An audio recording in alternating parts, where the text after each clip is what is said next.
Ертеде шал мен кемпір болыпты. Олар тату-тәтті өмір сүріпті. Тұрмыстары да жақсы екен. Жалғыз қайғылары балаларының жоқтығы көрінеді. Осылай күн артынан күн өтіп, екеу тұрып жатады. Міне, қылышын сүйретіп қыста жетеді. Жер бетін әппақ ұлпа қар жауады. Қуанған балалар сыртқа шығып, қармен атқыласып ойнайды, аққала жасайды.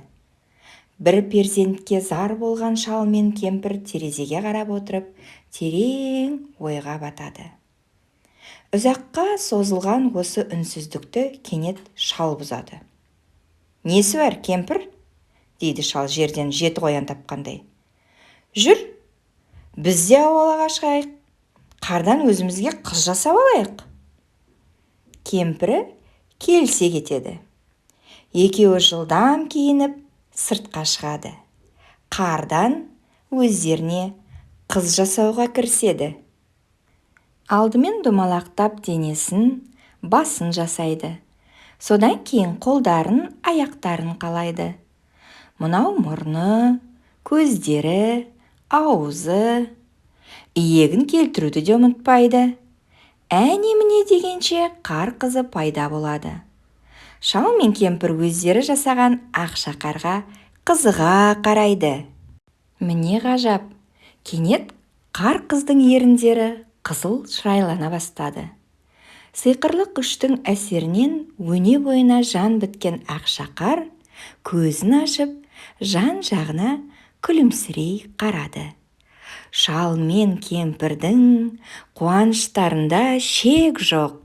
Қас қағым сәтте бақытқа кенелген қариялар ақшақар қыздарын үйге ертіп кіреді. Осылай олар енді үшеу болып тұрып жатады. Ақшақар күн санап емес, сағат сайын өседі. Шашы қою, әрі ұзын, әппақ сұлу бойжеткен болып шыға келеді.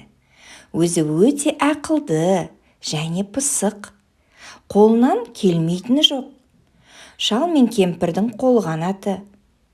Тек албыраған бетін ешқашан көрмейсің. Үнемі боп-боз болып жүргені. Қыс кетіп, көктемнің алғашқы күн сәулелері терезеден нұрын төгеді. Жер көгеріп, құстар келеді. Адамдардың бәрі көңілді. Сарыуайымға түскен ақшақар ғана. Бұған алаңдаған қарттар: «Қызым, өзіңе не болған? Бір жерің ауыра ма? Кейінгі кезде көңілсіз жүрсің ғой?» деп сұрайды. Қыз: «Ештеңе де емес, алаңдамаңыздар, денім сау» дейді. Бірте-бірте соңғы қар да ериді. Шалғында гүлдер жайқалып өседі. Табиғат жадырап шыға келеді. Тамылжыта сайраған құстардың дауысы даланы бейне бір тербетіп тұрғандай. Ақшақар болса күннен күнге мұңлы, көп сөйлемейтін болып барады. Күн көзінен тығылып көлеңке іздеп жүргені. Үстіндегі қалың киімдерін де шешпейді. Бірде бұршақтатып суық жаңбыр жауған еді. Бұған ақшақардың қатты қуанбасы бар ма? Артынша күн шығып, бұршақтар еріп кетеді. Қуанышы ұзаққа созылмаған қыз ағасын жоғалтқан қарындастай өксіп жылап жібереді. Атасы мен апасы жұбатып әлек. Олар да қыздарын ойлап сарыуайымға түскен. Көктемнің соңын ала жаз да жетеді. Бір күні орманға жидек теруге шыққан қыздар: «Ақшақар, жүр бізбен, жидек теріп, өлең айтып, біраз серуендеп келеміз» деп шақырады. Ақшақардың күнге шыққысы жоқ.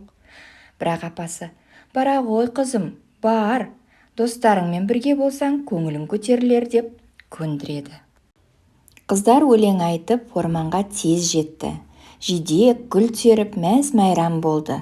Бастарына әдемі гүлтәж тоқып киді. Күн көзінен тығылып, көңілсіз жүрген ақшақар ғана. Өзеннің бойында өсіп тұрған ағаштың көлеңкесін паналап отырды да қойды. Себеттер жидекке толды.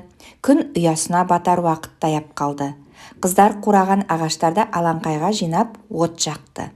Содан соң осы лаулап жанған оттан бірінен кейін бірі секіріп ойнай бастады. Араларында Ақшақар ғана жоқ. Құрбылары қоярда қоймай оны қолынан тартып ортаға шығарады. Көп замай кезек Қарғызға да жетеді. Ол оттан секіріп өтпек еді, бірақ ыстық жалынның әсерінен буланып, кішкене бұлтқа айналып, көкке көтеріліп, көзден ғайып болады. Достары аң-таң: «Ау, ау, Ақшақар, Ақшақар!» деп айқайлап қызды іздей бастайды. Ақшақар жоқ. Қыздардың құлағына жеткен жалғыз дыбыс өз дауыстарының жаңғырығы ғана еді.